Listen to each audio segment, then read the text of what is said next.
Don, who was watching, asked, did Thomas ever criticize Rosecrans for leaving the field at Chickamauga? Were the two men close? Not to my knowledge, he did Okay. not. He was a person who actually liked Rosecrans and I think supported him. So my answer would be, to my knowledge, he did not criticize him for that and was had a good relationship with him. I'm going to show a new Lincoln letter that has just recently come up, but the date is important. It's the 22nd of September, 1862, the day he signed the preliminary Emancipation Proclamation. And this is to a sister who's trying to get a Catholic chaplain into the hospital. They need more Catholic chaplains in this particular hospital. And it's an interesting, I'm not going to go into this right now, but an interesting signature because it's in a different ink, and he signs it wrong. He starts at A.B., said, oh no, I don't have to do Abraham, it's just a note. He stops, then goes with Lincoln. And a strange Lincoln in some ways not. I feel very comfortable with this signature, and I think bottom line is that he may have just signed the preliminary Emancipation Proclamation, and he was still emotional about it. Did I make a mistake? What have I just done? Right. Well, also, don't forget that he was shaking a lot of hands that day, and there's a story No, that's about January 1st. That's right. You're correct. That's right. You're right. And You're right. I'm not so sure about that one either. But he was shaking that day too. Right. And I think he was shaking this day as well. Now, this goes right into a question that has just come in. And that is, did Lincoln realize that if the Peninsula Campaign was a success, the war could end with slavery intact in the defeated South? This day may not have come. Right. Right. Well, I would argue that Lincoln was a big believer that if the war could be won without freeing the slaves, then so be it. And if they had captured Richmond at that point in time, given everything that was going on in the Western theater at that point, we can't really know for sure whether the war would have ended at that time. But if there's a really good chance that it could have ended at that time, and I think Lincoln probably would have been okay with the fact that the war ended without emancipation. Now, that doesn't mean that, as we were talking earlier, that doesn't mean that he didn't ultimately want to see slavery ended in this country. And I think that, if the war would end with slavery intact, he still would hold on to his belief that if we keep it from expanding, it's still going to die, ultimately in the long term. So if the campaign had failed or had been a success and they had taken Richmond and the war had ended with slavery still intact, I think Lincoln would have been fine and then would have begun, putting into motion what the Republicans had always hoped, that by eliminating expansion, we ultimately, will kill it in the long term. A question came in from Janesville, Wisconsin, from Jim. Thank you. How did McClellan approach slaves and their information during his Peninsula Campaign? Did he tend to trust their information? Well, McClellan wrote in his very self-serving autobiography that there was very little useful information that they had gleaned from the slaves during the war, and it's hogwash. And I think I proved that in the book that he himself came to trust in the information that they were getting from various sources. Confederate soldiers that had run over to Union lines and that they interviewed and got information from, but contrabands. There's plenty of documents in his own handwriting. There's plenty of telegrams that in the McClellan papers where he passed along information that they had picked up and gleaned from contrabands.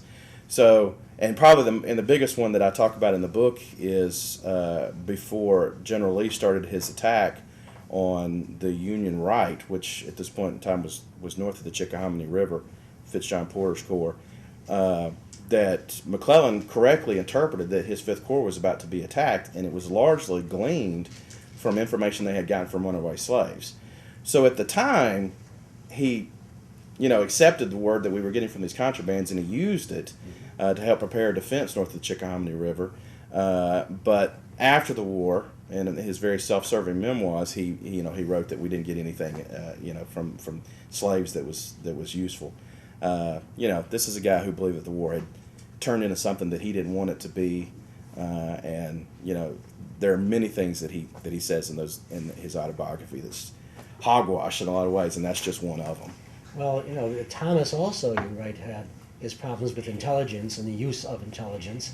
What happened with him? I mean, like McClellan, he was a bit slow, and that's the moniker on him, but at the same time, he was slow because he was ready to act after the deliberations, which McClellan did not. How did intelligence, or either of them, fare? Well, Thomas, as much as anything, wanted as much information as possible, and he worked hard. And Sherman himself says he's got the best spies, he's got the best scouts, he's got the best of all of that. And if anything, I'm going to depend on the information he gets, because he does it better than we do. Early in the war, he had worked hard to understand circumstances as best he could. I was talking the other night, last night, in a meeting, and the comment was made, here's a guy that came to West Point about a week before everybody else did, so that he'd have a comfort level. And that's gaining intelligence. So he doesn't just do it during the war, he does it throughout his life. He wants to know as much as possible, and what he does with it is act, and I think in that way separate himself from McClellan. One of the things, you talk about Thomas's persona, and you've already used the word slow, so Sherman would be pleased. I'd rather you say as true as steel, and then I'll be pleased. But if you ever made a movie, I wrote a book about the movies called Gone with the Glory. If you ever made a movie, who would play Thomas, and how would they play him? And I guarantee the stereotypes that are so ingrained, and part of what Van Horn was fighting, some of what I was fighting, was this sense that you have this image already attached to him that's too indelible to be erased, and that sense of slowness. And yet, again, who is it that destroyed two armies at Mill Springs and at Nashville? Who is it that became the sledge of Nashville? Later on, when Thomas goes to the Pacific Division and is touring all around, he says, I did pretty good traveling over these thousands of miles for a slow man. And then when he's describing Buena Vista, where he did some pretty good service in the Mexican-American conflict, when he goes into that description, he says, I did pretty well there for someone who is slow. Slow paid off in that occasion. And I think that's the way he constantly battled. What he saw was the way that he was being portrayed. Well, can I say something real quick about that? McClellan's got kind of the same problem. People come in with preconceived notions about McClellan, and it's all Those are true. Well, I was about to say we played into that a little bit today, and I've done a little McClellan bashing, but the truth of the matter is that there's two sides to McClellan. I mean, he planned a very brilliant campaign that got the Army within 8 miles of the city of Richmond. He's there in '62 where Grant wanted to be, and suffered way more casualties to get there.